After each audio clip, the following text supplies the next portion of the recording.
Monsieur le Président, je voudrais tout d'abord vous remercier de l'honneur que vous nous faites. Ce n'est pas tous les jours qu'un chef d'État accorde 1 heure d'entretien à des journalistes. Et puis d'emblée, si vous le voulez bien, dans le sujet, pendant votre congrès, pendant le congrès du mouvement populaire de la Révolution, il a été beaucoup question de l'authenticité. On en parle en Belgique depuis pas mal de temps déjà. On sait que les noms des rues ont été souvent changés, à Kinshasa et dans les autres villes du Zaïre. On a enlevé des statues aussi. On a changé les prénoms. Est-ce que vous pourriez expliquer le pourquoi de cela? C'est facile à expliquer, M. François, parce que l'authenticité, c'est quoi? D'abord, pour nos Zaïrois, c'est une question de dignité. C'est le respect dû à ses origines. Le Belge, pour moi, doit être un authentique. Le Français doit l'être aussi. Tout comme l'Anglais, l'Italien. Chaque peuple doit respecter ses origines. Je crois que c'est vraiment clair. Et ça nous permet à nous aussi, je vous le dis sans complexe, mais nous devons, nous autres anciens colonisés, nous décomplexer aussi avec cela. Éviter tout ce qui nous a été légué, qui me paraît à moi franchement être une espèce de coloration. Tant qu'à faire, Monsieur le Président, on peut dire que les Zaïrois aujourd'hui recherchent leur personnalité et qu'ils préfèrent le prénom d'un de leurs ancêtres que de s'appeler comme il y a quelques années être ce Émile Zola, par exemple. Être ce qu'ils sont, tels qu'ils sont, mais pas comme on voudrait qu'ils soient. C'est tout, c'est ça l'authenticité. Est-ce qu'à travers l'authenticité, Monsieur le Président, je vais un peu enchaîner. Vous avez fait allusion aux prénoms. Mais les prénoms, comme vous le savez, c'était des noms propres de certaines personnes qui ont vécu comme vous et moi dans ce monde. Et l'Église catholique elle-même baptisait comment? Pendant plus de 1000 ans. On venait trouver n'importe qui. Mobutu, je te baptise au nom du Père et du Fils et du Saint-Esprit. François, je te baptise au nom du Père et du Fils et du Saint-Esprit. Ce n'est qu'après plus de 1000 ans d'existence que l'Église a trouvé que certaines de ces personnes auxquelles je fais allusion ici se sont très bien comportés ici-bas. Bon, ils sont canonisés, ils sont saints, ils sont au ciel. Bon, leurs noms devenaient des prénoms. Alors, moi, voyez-vous, je suis zaïrois, africain, bantou. Comment voulez-vous que je puisse porter un nom juif, moi qui ne suis pas juif? Connaissez-vous un seul juif au monde qui porte un nom zaïrois? Et pourquoi moi?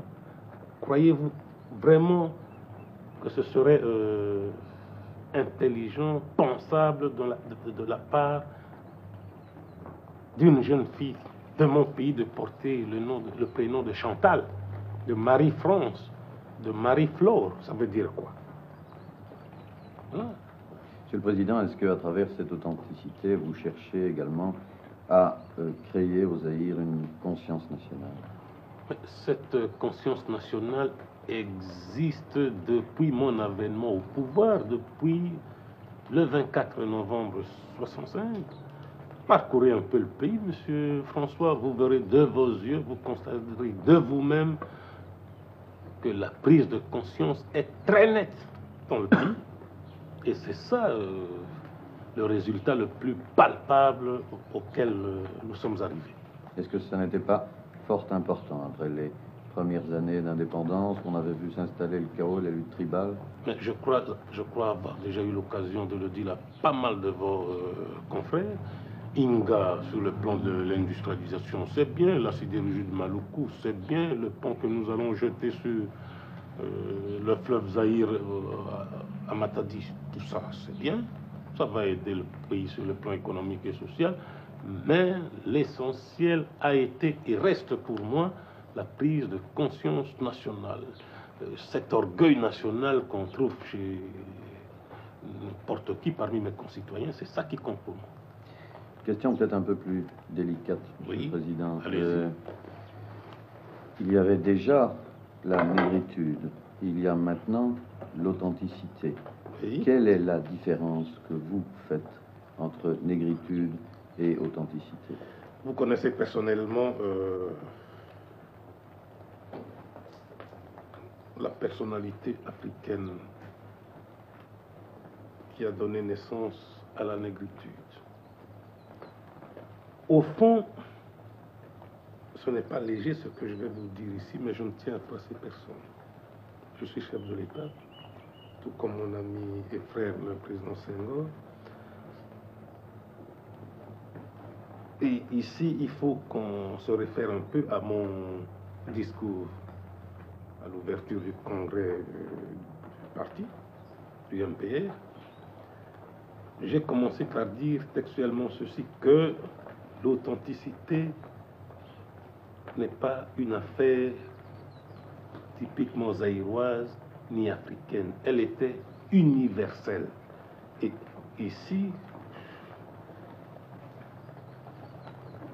dès la première question, vous avez abordé ce problème d'authenticité. Je vous ai dit que le Belge devait, lui, aussi être un authentique, comme le Français, l'Italien, le Canadien. Alors, vous voyez, la négritude vise le mot nègre, donc un groupe bien donné. C'est limité à un groupe racial. Voilà. Et pendant ce temps, les choses étant ce qu'elles sont, l'Afrique n'est pas habitée seulement par des nègres. Prenez nos amis et frères nord-africains, ce sont des Africains. Ils sont là où ils sont. Comment voulez-vous, dans le contexte actuel, parler de la négritude? Défendre les seuls nègres, défendre l'art nègre, c'est dépassé, c'est mon opinion. Mais l'authenticité,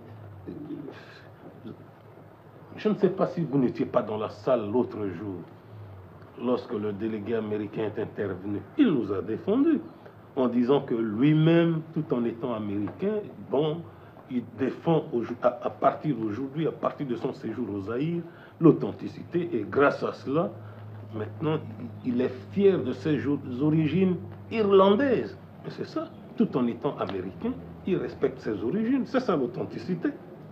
On a écrit parfois en Belgique, Monsieur le Président, ces derniers mois, que, entre guillemets, vous aviez inventé l'authenticité pour camoufler aux yeux de la population une situation économique difficile. Je crois, mon cher François, vous avoir dit cela. Connaissez-vous un seul pays au monde qui n'a pas de difficultés économiques, qui n'a pas de difficultés d'ordre financier, qui n'a pas de difficultés d'ordre social? Ça n'existe pas au monde. Prenez le cas du Zaïre. On a même tort en Belgique de se frotter le main lorsqu'il y a des difficultés ici. Mais l'authenticité n'a rien à voir avec les difficultés financières. Ces difficultés financières auxquelles on fait allusion. Mais ça touche tout le monde depuis la crise du dollar. Ça, vous le savez, je n'invente rien.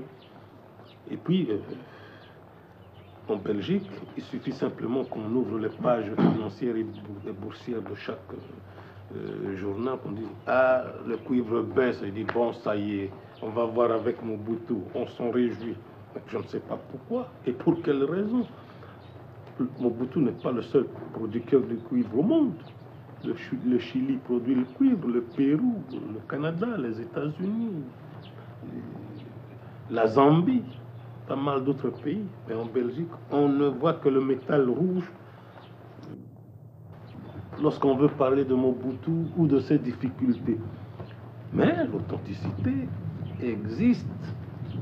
Je la prêche depuis le commencement, depuis le 20 mai 1967, date où a été créé le mouvement populaire de la Révolution. Alors même que les cours du cuivre étaient encore très élevés. le cours de cuivre en cette année avait atteint même, si j'ai bonne mémoire, 80, 90 000 francs belges la tonne. Alors, à ce moment-là, je fais ici allusion à la création du MPE, nous avons lancé le fameux slogan qui est devenu notre doctrine de base, le fondement de base, le principe de base du MPE. Ni à gauche, ni à droite, mais le nationalisme, à l'époque nous disions congolais authentique, aujourd'hui le nationalisme zaïrois authentique, nous le disons depuis 5 ans. Ce n'est pas une nouvelle invention. Lorsqu'on dit nationalisme zaïrois authentique et lorsqu'on dit authenticité, où est la différence? Monsieur le Président, à propos de vos difficultés économiques, vous avez, dans le discours que vous avez prononcé au Congrès, vous avez parlé de certaines mesures que vous comptiez prendre, notamment en ce qui concerne ce que vous avez appelé les intermédiaires inutiles, les agents d'importation ou d'exportation qui se trouvent dans certains pays et qui rentrent ou sortent d'ici des marchandises qui proviennent d'autres pays que le leur. Oui. Je suppose que vous visiez certains intermédiaires belges. Est-ce que vous pourriez vous expliquer sur ce point? Ce serait une erreur de votre part, M. François, de croire un seul instant que par cette décision, on vise ici au Zaïre les seuls Belges. Nous sommes, ce n'est pas mon genre ni mon caractère de vous voyez, je dis toujours ce que je pense. Il faut par cette mesure comprendre tout simplement ceci. Tout ce qui est produit en Belgique doit être vendu au Zaïre par les Belges. Tout ce qui est produit en Allemagne doit être vendu aux Zaïrois par les Allemands eux-mêmes, sans intermédiaire. C'est-à-dire, vous connaissez la géométrie, je ne vous apprends rien. La ligne droite, c'est toujours le chemin le plus court. Lorsqu'on veut nous vendre la voiture Mercedes, comment voulez-vous que cette voiture puisse encore transiter par la Belgique? Trouver un bureau de commerce en Belgique qui fait l'intermédiaire, qui multiplie le nombre de papiers, c'est inutile. Lorsque nous voulons acheter des produits américains, comment voulez-vous que les amis belges, français ou anglais s'interposent? Nous ne voulons plus de ça. Chez vous en Belgique, les Mercedes vous sont vendus par les Belges. Les VW par les Belges. Tous les véhicules américains par les Belges. Les produits français par les Belges. Et ça facilite la vie économique et sociale d'un pays. Mais ici, nous sommes un pays jeune, ça nous complique l'existence. Et en plus de ça, si nous ne faisons pas attention, on en profite pour se moquer de nous. Ah, la vie est chère, le whisky coûte cher, tout ça. C'est ça. Le whisky coûte cher, ce n'est pas à cause de Mobutu, à cause des intermédiaires. Lorsque nous les supprimerons demain, ça va baisser. Parce que l'intermédiaire, il tient à augmenter le prix, il tient à transférer son dû. C'est ça l'affaire. Tout est là. Bon, pour en rester dans le domaine des mesures économiques qui ont parfois pu être mal interprétées en Belgique, est-ce que vous pourriez nous expliquer le pourquoi de cette décision concernant la réquisition de cette entreprise cotonnière, monsieur le Président? Je savais que vous alliez en arriver là. Vous savez que la Cotonco existe depuis 1921 au Zaïre. En 62, c'est-à-dire en pleine pagaille, en pleine anarchie chez moi ici, dans ce pays, les responsables cotonniers, qui sont dans leur grande majorité des Belges, ont profité de cette situation pour faire signer au gouvernement de l'époque des choses que je trouve inacceptables pour un gouvernement sérieux. Grâce à ces accords, à cette convention, tout ou presque est supporté par le gouvernement zaïrois. Donc, l'usinage, les frais de transport, depuis le point d'achat jusqu'à l'usine supportée par le gouvernement zaïrois.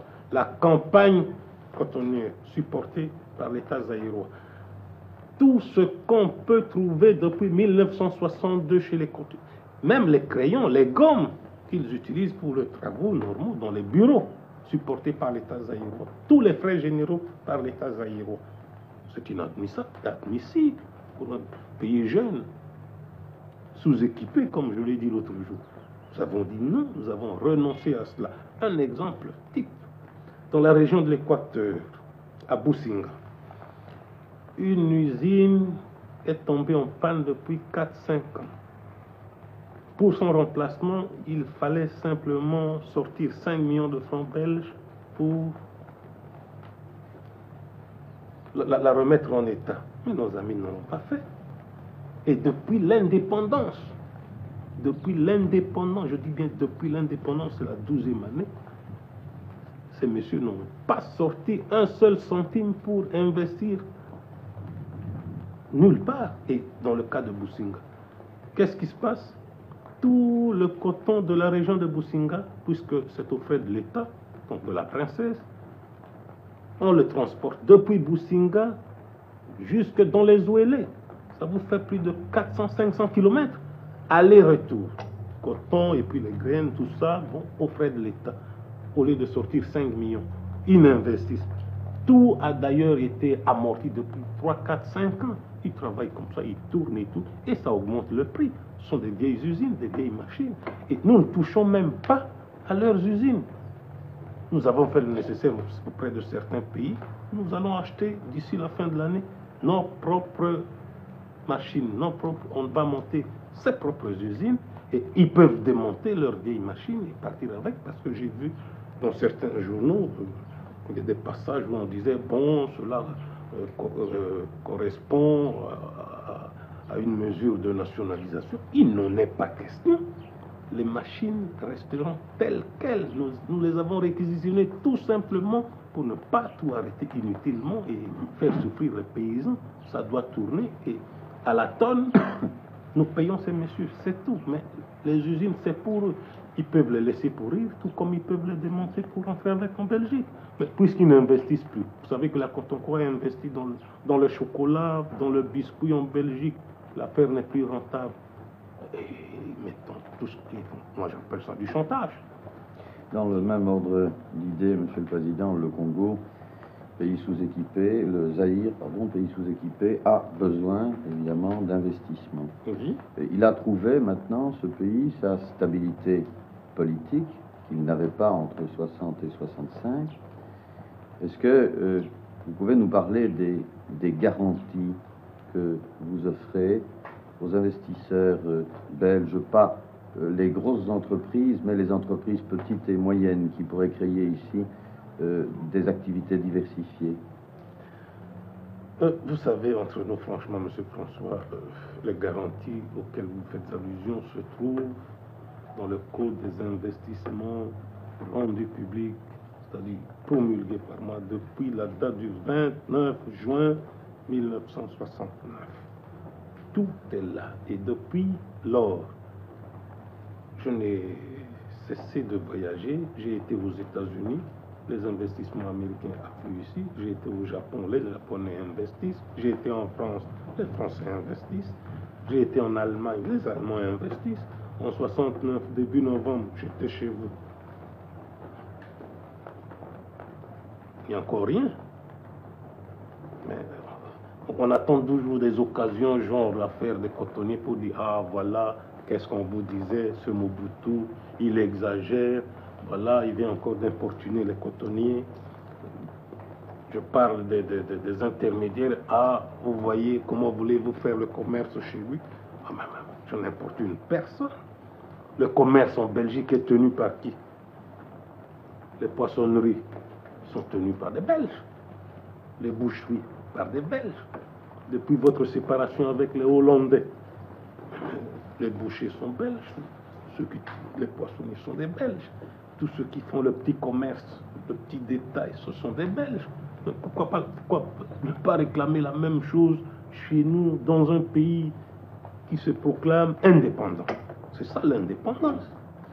Certains Belges qui sont installés ici, qui ont des affaires ici, prétendent parfois qu'ils éprouvent pas mal de difficultés avec l'administration. Et vous avez dans votre discours, Monsieur le Président, au Congrès, vous avez été très dur pour une certaine administration, pour certains responsables de cette administration et vous avez dit que vous alliez procéder à un grand nettoyage pour supprimer la corruption. D'où vient cette corruption? Vous savez, Monsieur François, avant de vous répondre sur la question, je voudrais un peu que vous posiez des questions à certains de vos compatriotes installés dans ce pays depuis des années, même s'ils sont là depuis bien avant l'indépendance. Vous savez, ce qui parfois blesse, ce qui parfois choque, c'est quoi? C'est de constater que chaque fois, il y a des manchettes dans les journaux, dans la presse chez vous, lorsqu'il y a une affaire genre ce qui s'est passé en 67 avec l'ex-Union minière, l'ex-Socobank, devenue depuis lors la Banque du Peuple, une affaire genre la Cotonco. Mais jamais une seule fois, je dis bien jamais une seule fois, un petit entrefilet, un petit articulé pour dire ah voilà, grâce à l'intervention efficace de Mobutu, les forces de l'ordre sont arrivées, sont intervenues, bon voilà, tel colon installé là-bas, maintenant la vie sauve, ah bon, on a fait ceci, Mobutu vient de signer une ordonnance pour permettre aux banques privées d'avancer des crédits à telle entreprise agricole, tout ça. Rien, absolument rien. On attend toujours, lorsqu'ils savent eux-mêmes qu'ils sont responsables, mais pas Mobutu. Mobutu est un nationaliste. Mobutu n'est pas là pour faire plaisir. Mobutu est là pour défendre les intérêts de son peuple. C'est ça, c'est ce qui devait être compris une fois pour toutes.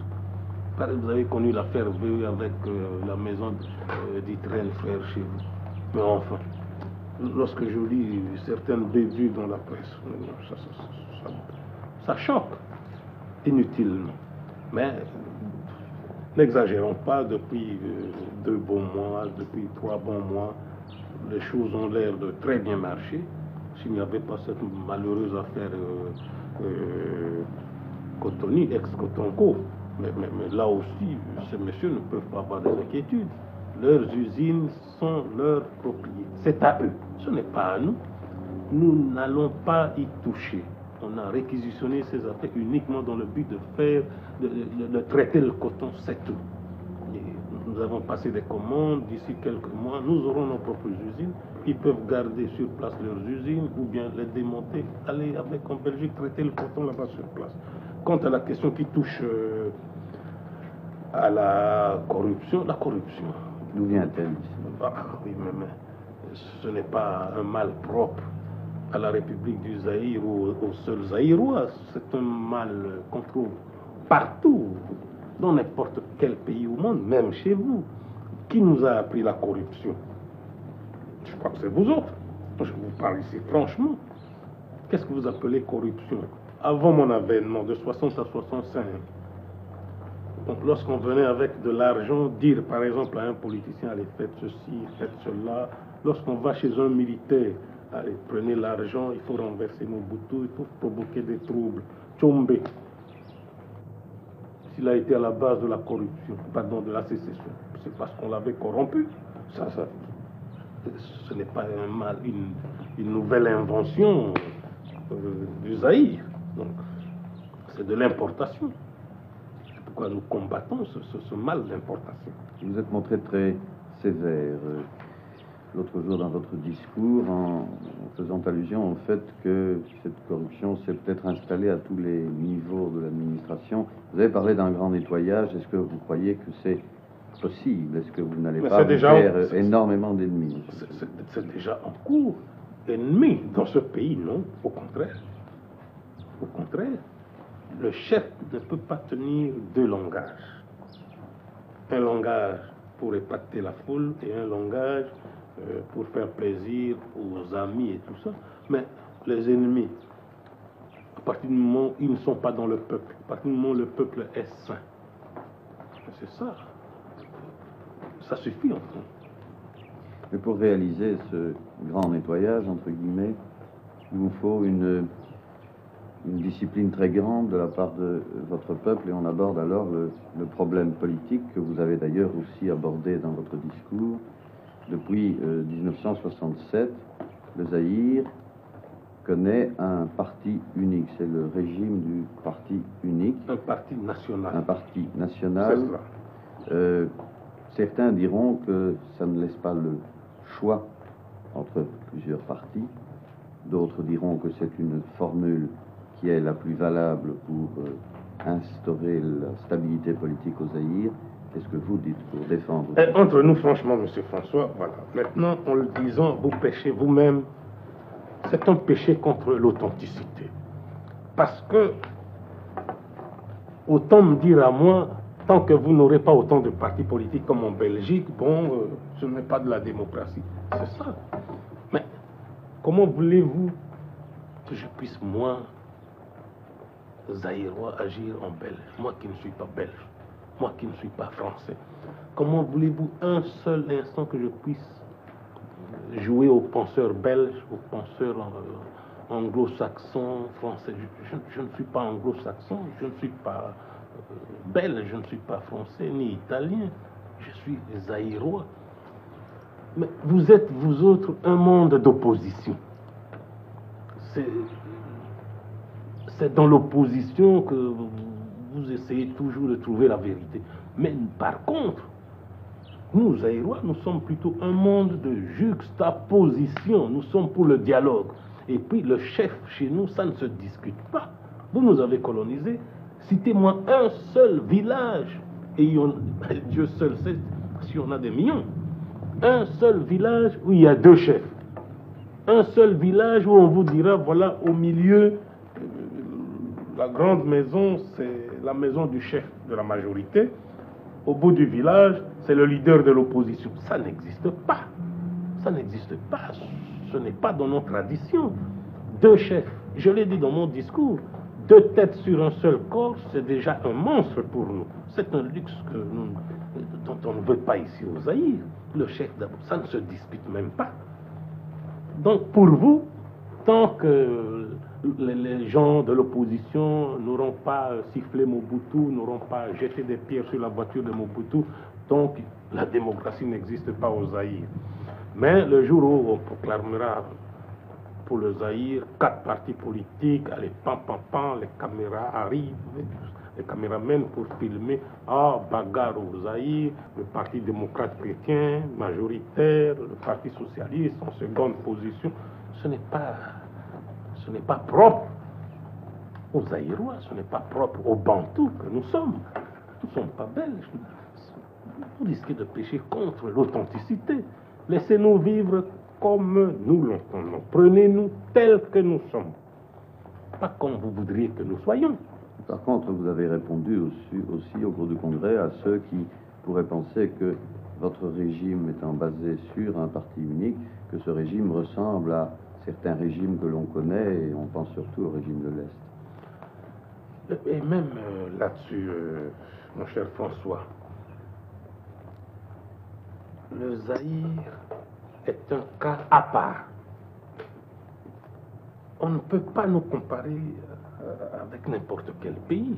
Citez-moi, par contre, un seul pays en Afrique, je ne dis pas au monde, mais en Afrique, où vous avez un militaire à la tête du pays, où dans le bureau politique, pas un seul militaire.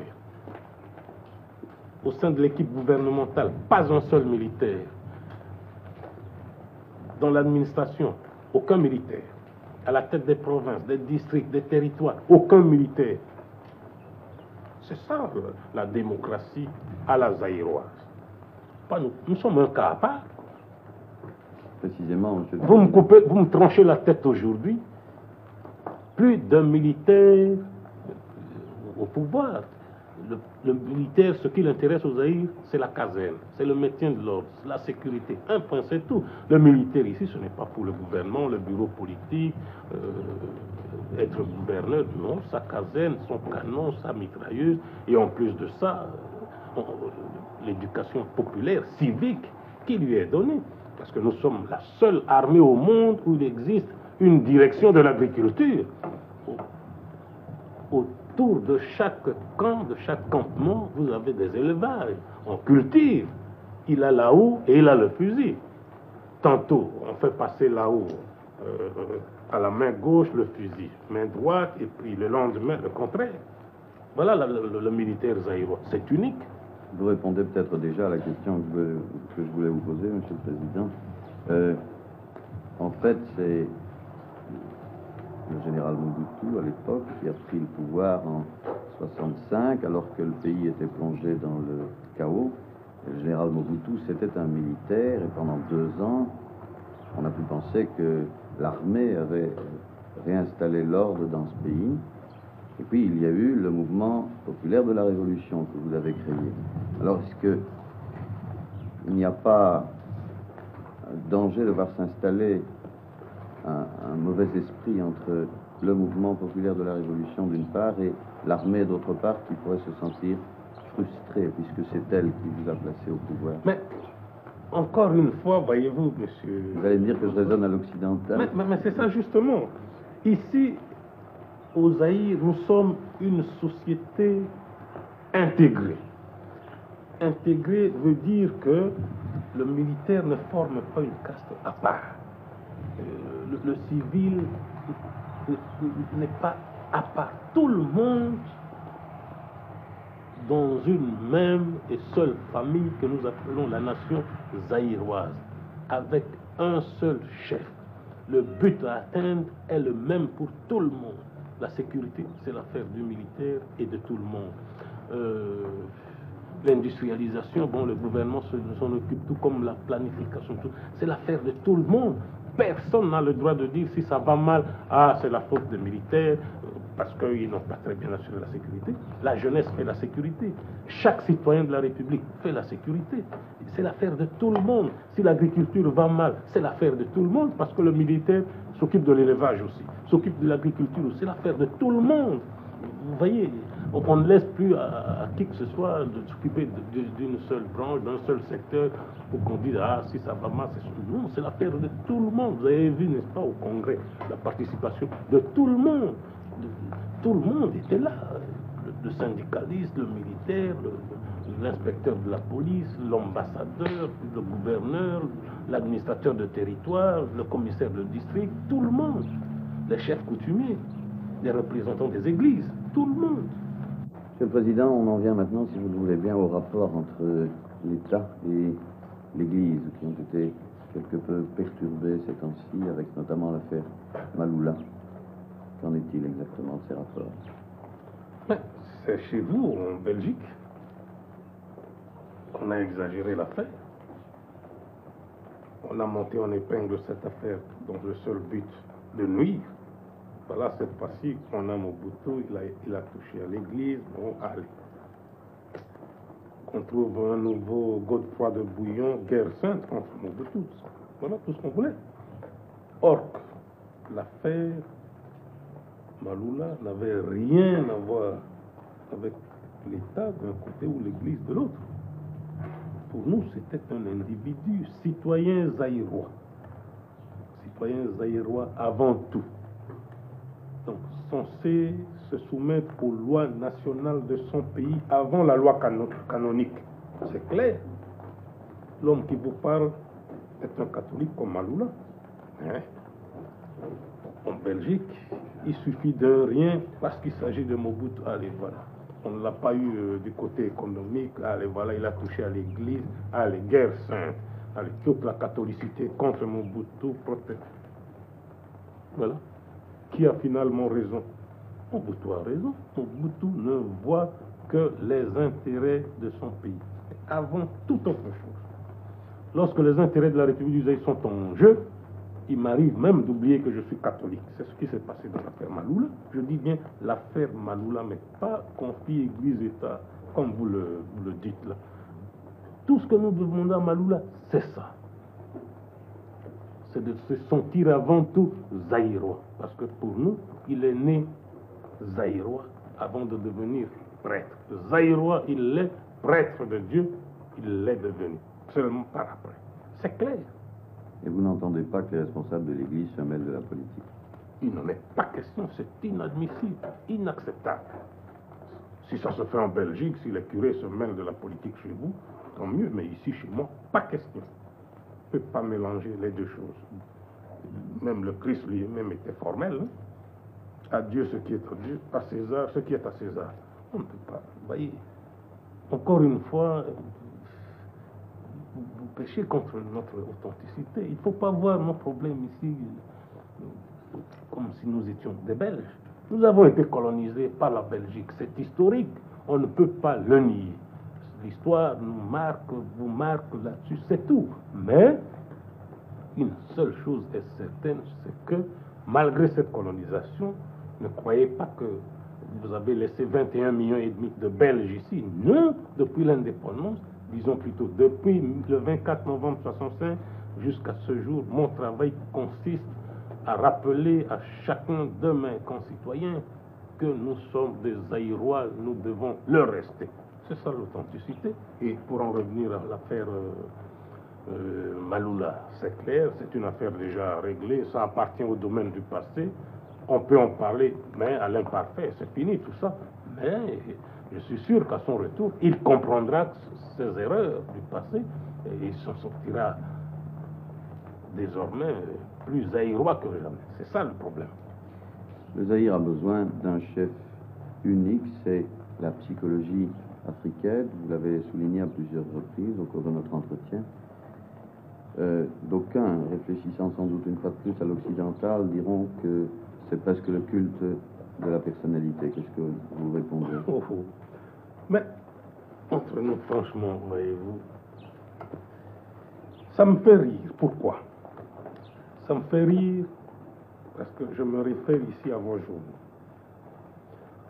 De 60 à 60 pagailles. Il n'y a pas d'autorité. Bon, même le chef de l'État à Kinshasa, son autorité ne va pas au-delà de du périmètre de Léopoldville à l'époque. Maintenant que je suis là, maintenant que tout mon peuple est derrière moi, pas parce qu'on court derrière avec des mitrailleuses, applaudissez, criez Mobutu, non, parce que ce peuple a pris conscience de ses responsabilités. Ce peuple a compris qu'il lui fallait son unité, qu'il lui fallait l'union de tous les enfants de ce pays, l'union de tous les cœurs, un engagement formel d'être un dans une seule même nation, dans une seule famille. Maintenant, ça ne va pas, dictature, culte de la paix. Mais quel culte? Ça, c'est le Bantou. C'est la façon du Bantou de glorifier son chef. Il n'y a pas de culte ici. On ne court pas derrière qui que ce soit, applaudissez, vous n'avez pas crié fort. Non, au contraire, il est fier de son chef, comme le chef est fier de son peuple. C'est tout. Un chef unique, Monsieur le Président. Unique, non. Vous voyez, c'est ce mot unique qui ne nous convient pas. Lorsqu'on dit parti unique, nous ne sommes pas un parti unique, nous sommes un parti national. Tout chez nous tire son origine du mot nation. Lorsqu'on dit nationalisme, ça part du mot nation. Parti national, parce que tous les enfants de ce pays sont dans le MPR, parti mouvement institutionnalisé. C'est ça, unique, chef unique, vous voyez, à l'occidental, oui, mais à la zaïroise, non.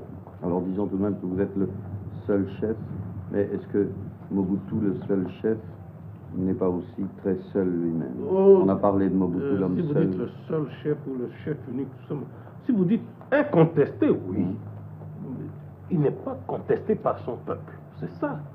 Unique, comme si c'était un chef imposé. En 65, oui, je me suis imposé pour mettre fin à l'anarchie à Pagaille. Et ce que j'avais dit à mon peuple, le dimanche 12 décembre 65, lors de mon premier meeting populaire à l'actuel stade du 20 mai, était très valable.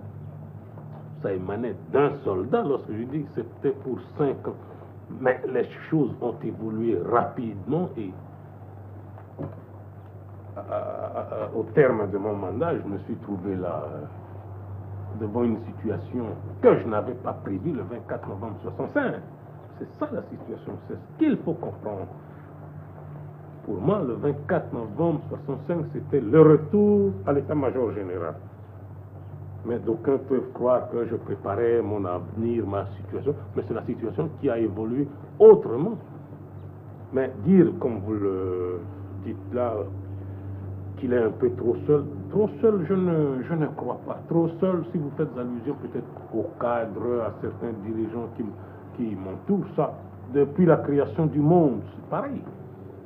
Dieu, créateur, suivant les Écritures, cette difficulté avec Lucifer, le Christ qui est venu sur terre par le mystère de la rédemption, cette difficulté avec Judas, de son entourage, ça, tous les entourages, toutes les cours du monde, c'est pareil, depuis que le monde est le monde. Mais j'ai ma conscience tranquille parce que mes difficultés ne viendront jamais du peuple. Vous voyez, c'est ça ma force. Je puise ma force dans le peuple, c'est ça. Que le président, qui se trouve à la tête d'un pays comme celui-ci, avec toutes les difficultés que ça suppose, puisque c'est un pays encore sous-équipé, qui doit se créer, qui doit se trouver, est-ce que ce président n'a pas peur parfois? Peur de qui, M. François? Peur de quoi? Peur de l'avenir, peur de la charge des responsabilités qu'il prend. Lorsqu'on a peur des jaloux peut-être aussi. Lorsqu'on a un peuple comme le mien, on s'en fout du reste. Je dis un peuple comme le mien. Parce que au moindre geste, ce peuple sera debout comme un seul pour se ranger derrière moi et qu'on avance dans la bataille. Alors avec ça, je ne peux pas avoir peur. Et ma conscience ne me reproche absolument rien. Ma conscience est toujours tranquille. Parce que j'ai de la confiance de tout mon peuple, indistinctement. Vous voyez, vous avez combien de tribus dans ce pays? Combien de dialectes dans ce pays? Et lorsque vous arrivez n'importe où, dans n'importe quelle collectivité locale, dans n'importe quelle circonscription, dans n'importe quel territoire, district, province, dans n'importe quelle tribu, clan et tout ça, on ne discute pas Mobutu. Mobutu, c'est l'affaire de tout le monde. Et c'est ça la force de Mobutu. On ne peut pas avoir peur de qui que ce soit ou de quoi que ce soit. Je voudrais en revenir un peu à la Belgique, Monsieur le Président. Oui. Vous dites qu'on vous critique souvent en Belgique. On pourrait peut-être dire aussi que lorsque quelque chose ne va pas au Zaïre, on a tendance plus facilement à accuser les Belges que les autres étrangers qui se trouvent ici. Est-ce que ça n'est pas dû au fait qu'il y a des liens particuliers qui lient les Belges et les Zaïrois et que qui aiment bien châtient bien? Vous voyez, il y a un peu de cela. Vous avez raison, c'est vrai. Mais ce que nous n'avons pas toujours supporté, c'est l'ingérence par trop manifeste. Je ne dis pas des Belges, mais de certains Belges dans nos affaires. Vous avez parlé il y a quelques instants du coton et des cotonniers. Oui, lorsqu'une affaire de ce genre arrive, tout de suite monter en épingle et on présente l'affaire au peuple belge comme si c'était une guerre, une affaire dirigée contre le peuple, or que c'est une affaire de 7, 8, 9, 10 messieurs par maximum. Il m'arrive souvent, presque tous les jours, disons-le, de lire les pages économiques et financières de vos journaux. Qu'est-ce que j'y trouve? Bon, 9 messieurs représentant X centaines de milliers d'actions se sont réunis et c'est ça l'Assemblée générale. 9. Alors, de quel droit est-ce que ces 9 messieurs peuvent-ils parler au nom de 9,5 millions de peuple belge, de la population belge? C'est ça où il y a le hiatus. Mais très franchement, Monsieur le Président, est-ce que quelques lignes de critique dans n'importe quel petit journal belge ne vous font pas plus mal que tout un article dans un journal français ou américain? Non, voyez-vous, vous souffrez, vous autres Belges, encore de ce complexe de colonisateur. Je suis sûr que vous n'êtes pas encore tout à fait guéri. Mais par contre, le complexe de coloniser n'existe plus au Zaïre. Pour nous, c'est l'indépendance. Et puis, ça nous suffit. Et nous voyons cette indépendance de la manière suivante. L'indépendance pour nous, c'est comme ce qui existe entre vous, Belges et les Hollandais. Vous avez été sous leur domination depuis 1830. C'est terminé, on n'en parle plus. Et vous êtes dans le Benelux avec les Hollandais. Vous êtes dans le marché commun avec les Hollandais. Vous êtes dans l'OTAN avec les Hollandais. On a mis, c'est tout. Voilà. Il faut que ce soit la même chose entre Belges et Zaïrois. Vous n'êtes pas d'accord avec moi là-dessus? Si, Entre Britanniques et Américains, c'est la même chose. Mais vous croyez que les Américains sont... les Anglais sont froissés parce que les États-Unis, leur ancienne colonie, maintenant, ça passe comme la première puissance militaire, économique du monde avant eux. Ils sont froissés avec ça. Ne croyez-vous pas, Monsieur le Président, que dans l'avenir, les Belges seraient très fiers si le Zaïre devenait le premier pays de l'Afrique? Ah non, il ne faut pas dire dans l'avenir, tout de suite. Maintenant, au moment où nous parlons, il faut que notre réussite, notre succès puisse être un motif de fierté pour nos amis belges. Il ne faut pas que, parce qu'on n'a pas réussi avant l'indépendance à construire Inga, Mobutu le fait, bon, il faut bouder. Ah non, il faut plutôt s'en féliciter. Dire, voilà, un ami, nous l'avons colonisé, mais maintenant, ça peut être un motif de fierté. Regardez un peu ce qui se passe autour de nous ici en Afrique. Chez les autres, lorsqu'il y a un succès comme ce qui se passe ici chez nous, mais leurs anciennes puissances et tout ça sont fiers et contents de cela. Mais tout ce que nous demandons, et pour moi, c'est un message que je vous demande de transmettre au peuple belge, à commencer par les souverains belges qui sont des amis du président Mobutu et de sa femme. Ma femme est déjà chez vous pour la première communion de mes deux garçons demain. Qui sont en Belgique, oui, ici, alors que vous pourriez les passer à Paris ou à Genève. À Saint-Michel, puisque je paye moi-même, je peux les envoyer en Suisse, au Canada, en France, mais ils sont chez nous depuis l'indépendance. Alors vous voyez que c'est un signe manifeste d'amitié. C'est cela. Que toutes nos réalisations, dont quelques-unes sont spectaculaires, je parle ici d'Inga, je parle ici de Maluku, de la Syrie, tout ça, que ce soit vraiment un motif de fierté en disant, voilà, nos amis en Afrique, au cœur de l'Afrique, bon, sont devenus une puissance économique, une puissance, mais pas qu'on se réjouisse de nos difficultés passagères, les économistes diraient conjoncturelles. Voilà. Je vous remercie.